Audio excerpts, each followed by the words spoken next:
Taylor Momsen was a child actor who decided to switch to music. She met producer Kato Kandwala, who she clicked with. Kandwala introduced tutor Ben Phillips, and the three began writing together. While there were some other band members before, the Pretty Reckless solidified in 2010 with Momsen on lead vocals and rhythm guitar, Phillips on lead guitar, Jamie Perkins on drums, and Mark Damon on bass. The Pretty Reckless has released 4 studio albums, time of recording.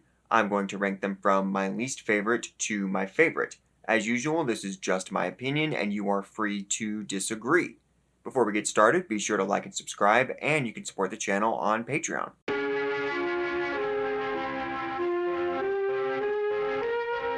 Number 4, Light Me Up. Released in 2010, this was produced by Kandwala. It is the band's debut album, and a really solid one. There's instantly a very distinct personality. It's a nice mix of classic rock and grunge or alternative. I became a fan of the Pretty Reckless around 2014 or so when I started to hear them on the radio. When last year's Death by Rock and Roll was released, I decided to actually go through and listen to their discography in its relatively small entirety. So I've heard this album a couple times now. As far as the ranking goes, I do think this is the weakest album. Not that it's bad in any way, because it certainly isn't. I just don't think it's quite as strong as the others. I think every song is good, if not great.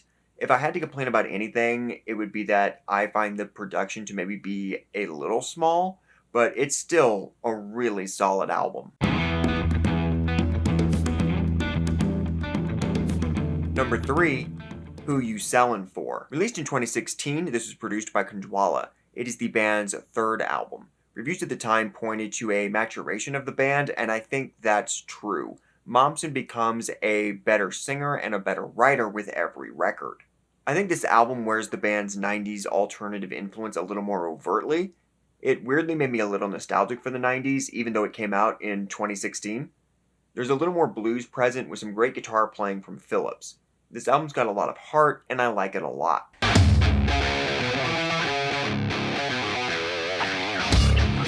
Number 2, Going to Hell. Released in 2014, this was produced by Kandwala. It is the band's 2nd album and their most successful one to date, debuting at number 5 on the Billboard Top 200. It was also my introduction to the band, as I heard Heaven Knows on the radio, and then later watched the music videos for that song and the title track on YouTube. It's a very heavy album with killer riffs. The production is a big improvement over the first. It sounds awesome, and it's just filled with great songs. I love this album. It's one of my favorites.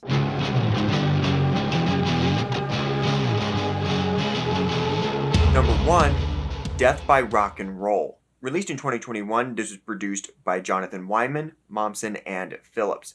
The band was on tour with Soundgarden when lead singer Chris Cornell died, and when the band felt they were ready to get back to work, longtime producer, friend, and writing partner Kandwala died in a motorcycle accident. After taking time off to deal with the loss, the band recorded their 4th album, which was then delayed for a year thanks to the pandemic. I debated a little between this and Going to Hell, but I think this one takes the cake. Momsen's voice and the lyrics are so on point. These are fantastic songs. It is so heavy and cool with fantastic riffs.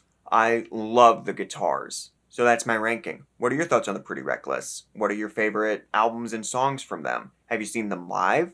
I saw them live a couple months ago, and they were awesome. Let me know all that in the comments, and thank you for watching.